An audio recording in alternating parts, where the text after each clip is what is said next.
so what is this not?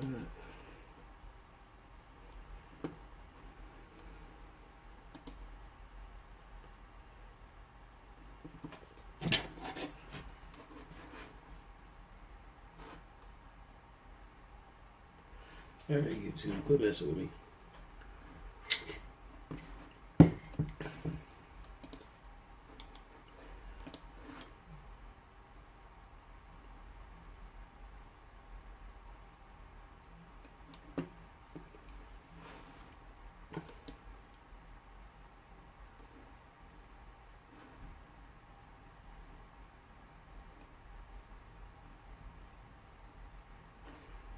Alright, so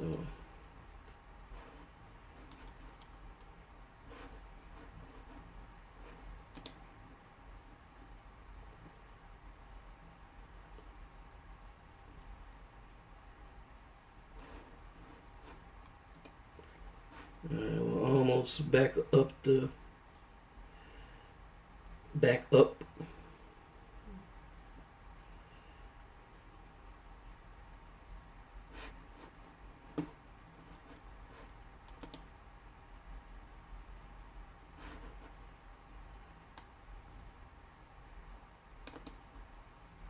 We got the live control now.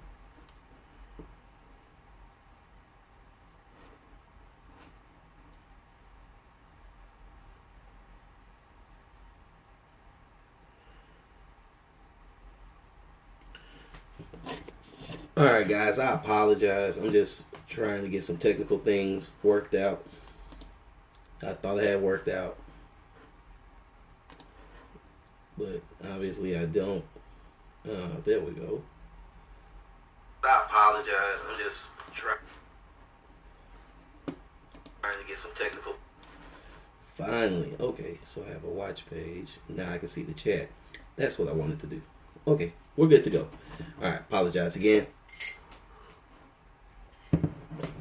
Alright. Alright, so back to the regularly scheduled program. What we want to do today is I'm just going to do a quick tutorial on how to draw a Smurf. And like I was saying earlier, we did the Smurf week. That was a pretty popular week, especially on Instagram. By the way, you guys go check out how to draw the Jedi Smurf video. Come on, let's get some more likes and views on those videos, guys. But that's beside the point. I'm happy for the guys that will stop by. What up, Chuck? Now I can see the chat because everything's set up correctly. We're good to go.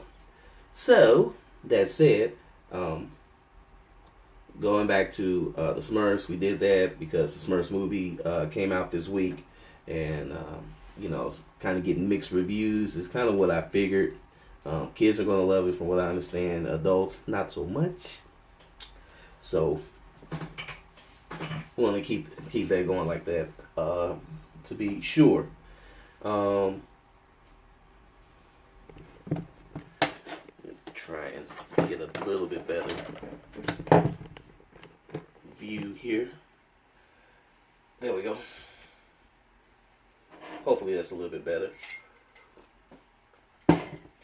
Alright, so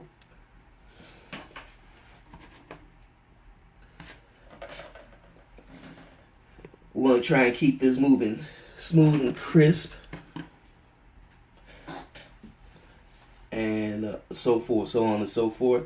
Drawing a Smurf, yeah.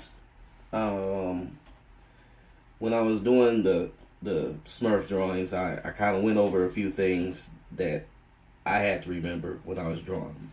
And number one, what you want to do when you're drawing a Smurf is you got to remember that these guys are about 2 heads tall at the most. So maybe you can get away with 3, but they kind of look crazy after that. The biggest thing that you got to remember is that Smurfs, they're actually mostly that big old head and that big old hat. So what you want to basically work with is you want to work with kind of this awkward looking oval for the head.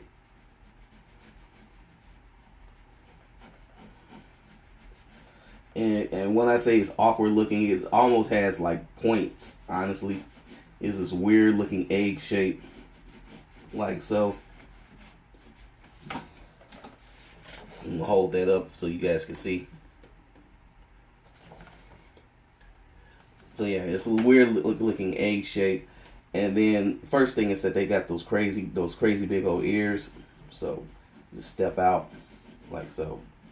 Just give them an ear, and it honestly the ear really looks like their nose in a lot of cases. Now body wise, if you notice, they don't have no neck. Smurfs do not have a neck. So not. So if you notice, Smurfs don't have a neck, but their body is, and they got little short fat bodies. So not having a neck, that means that their shoulder literally merges into their body. And they sit with these big old fat hands. And they're kind of got that stomach thing going on right there. And then their feet are about as big as their head. So you guys kind of give them these little bowed legs. Fat feet.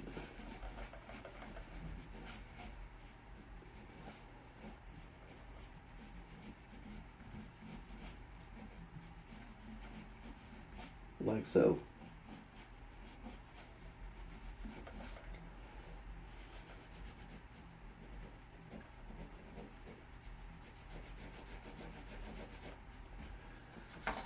So again, that's pretty much the basics, basic shape, basic form of a Smurf.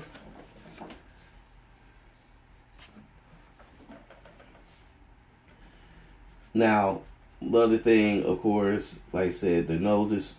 Now, the thing about the nose is it's normally angled a little bit differently, a little bit at a more of an angle than their head. And the mouth falls right underneath. Yep, but you're right, Chuck. 2 apples tall.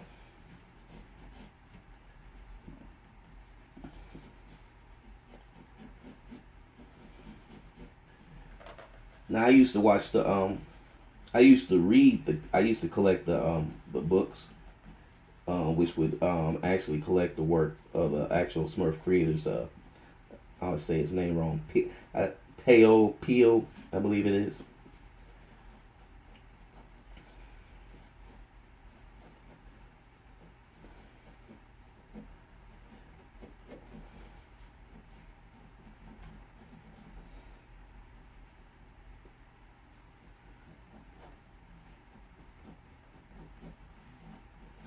So, I was always enamored with his art, even more so than the Hanna-Barbera show, which sometimes they cheaped out the animation sometimes. Well, they were the comics, but I remember back in the day when I was a kid, they would actually collect them into these little books. Well, not little books; they'd actually be kind of these oversized magazine type, but they were what was it, saddle stitch, like a regular book. So that's why I said they were books, but they were the actual comics from over in France, and because it was the Smurfs craze at the time, Chuck, that it was this whole big old thing. And then funny story, I kept getting in trouble, and I think it was like my 4th grade class because I kept getting caught reading the books in class. So my teacher was like, you know what? Let me catch you one more time. I'm gonna take it. So me being the knucklehead that I am, I was like, she ain't gonna take my book. Man, I ain't see that thing until the end of the semester. I guess I was like, oh, okay, she's gonna stand on this one. I guess I lost this battle.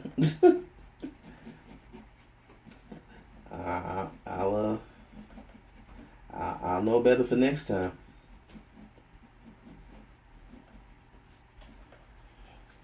Now the cool thing is that the crazy curve of their head makes it easy to place that big old floppy hat. And this is where you kind of get into the height thing, because the hat is pretty much the totality of their head.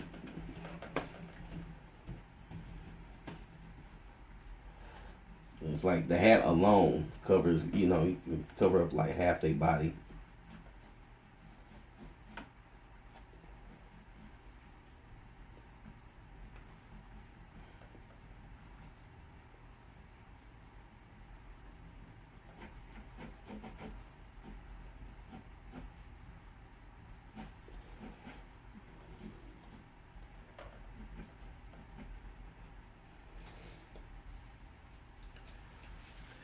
Yeah, when the I forgot the first publishers over here in America that had it, but they literally, the only thing they did was they translated the French to English, and that was it.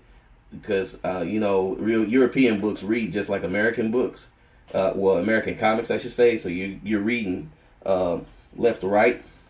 They ain't had to do nothing there. They weren't changing none of the art. They just translated and basically just put them all together, and they would sell these books, and they would sell these things like hotcakes.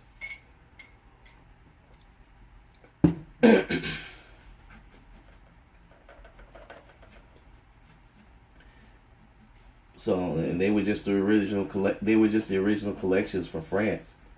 I wish I had still had them, but those are long since gone.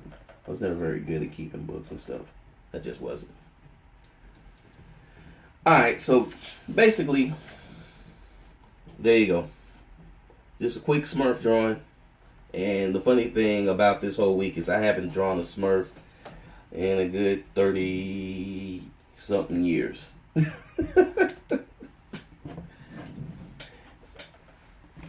So it's always interesting to draw something like that, and then to come back to it, and then to kind of see where you've come at matured as an artist. Just use my 8.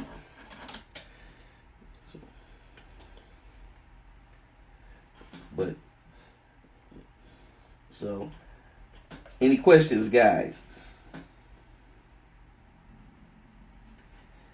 Comments, remarks, anything whatsoever. I know Peo was one of those French masters, one of those super auteurs. So you know he was real good with that quill pen. That's why if you look at those drawings, they always have to. If you look at his Smurfs compared to anybody else's, you always want to tell the difference. Cause he was great.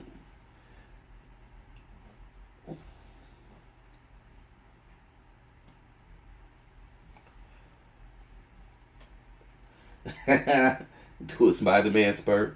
You know what? I actually had considered doing a Spider Smurf, and the thing was, it was between the Spider Smurf and the Bat Smurf, and I thought the Bat Smurf would go over a little bit better, and that's the reason why. I'm actually going to do another Smurf week, not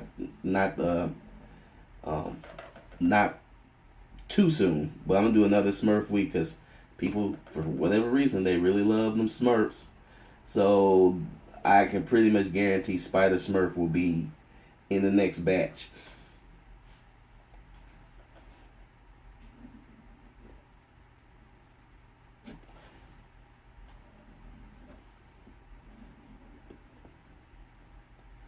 But yeah, this was actually one of the cartoons, comics that I used to read as a kid. Oh, the Journeyman. Funny story. You know, somebody they sent me my copyright papers on him about 2 years ago. Somebody, they mailed me and sent them back and were like, okay, well, here you go.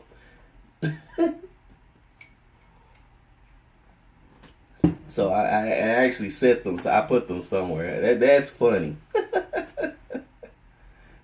Funny.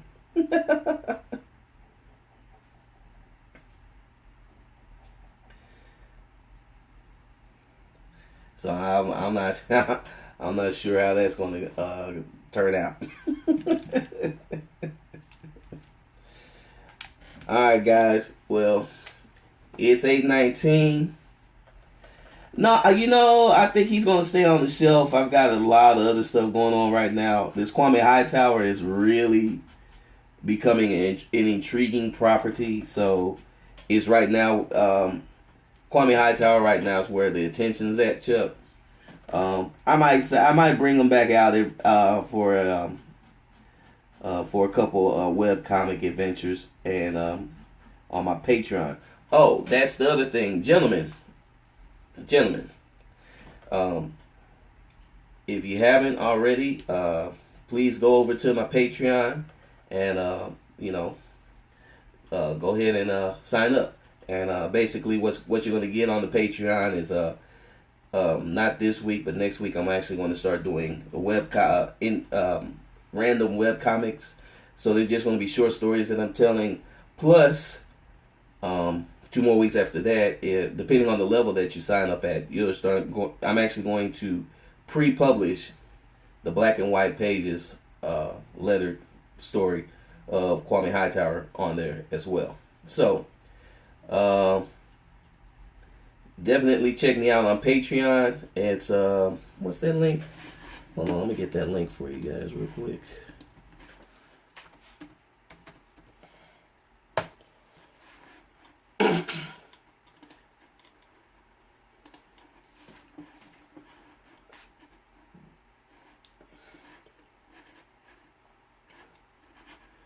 Let me get that link for you guys.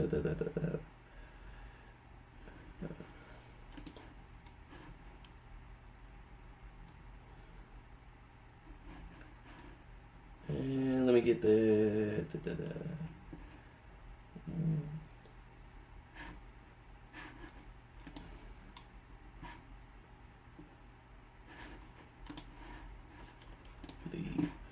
Oh, there it goes right there.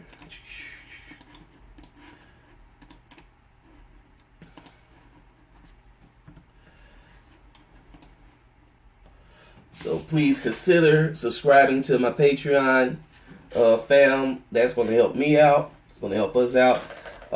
Again, let me let you guys know what you're going to get. So at the $1 level, you're going to get regular access to web comics. They're going to be random comics, short stories, comic strips, just stuff that pops in my head. $5 level, you get early access to the actual story for Kwame Hightower. So I'll be putting up different chapters before we even go to print. And then the next levels up, you can read the rest. But the $1 and $5 levels are the only ones I'm really pushing. Everything else that's if you want. If you want to go that far. I don't think anybody will, but that is if you do.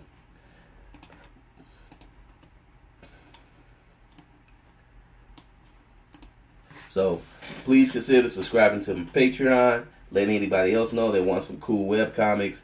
We're going to be doing some really cool things: sci-fi, action, adventure, short stories, short PDF stories that you can get, and just kind of have fun. So it's going to be a good chance for me to create anything that comes off the top of my head, and then let you guys enjoy.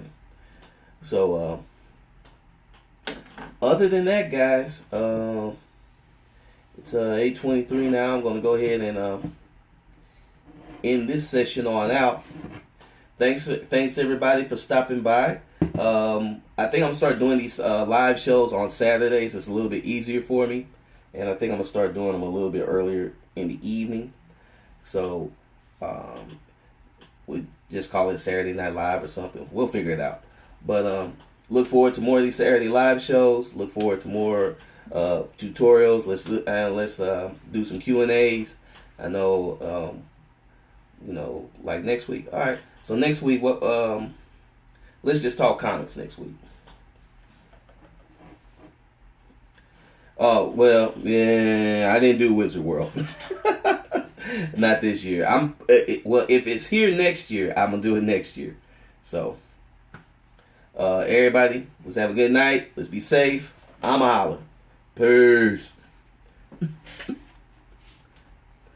Oh, you already there? How is it?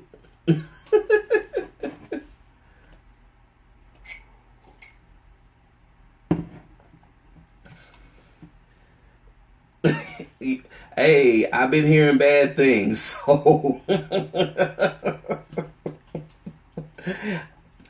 don't know if it's going to make it another year in St. Louis the way it's currently constructed.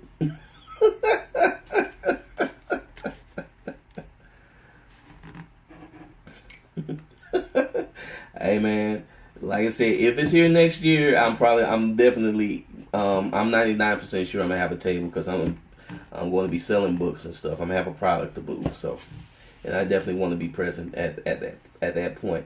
If it's not, well, we just have to work with the shows we got. But all right, guys, I gotta go. Peace.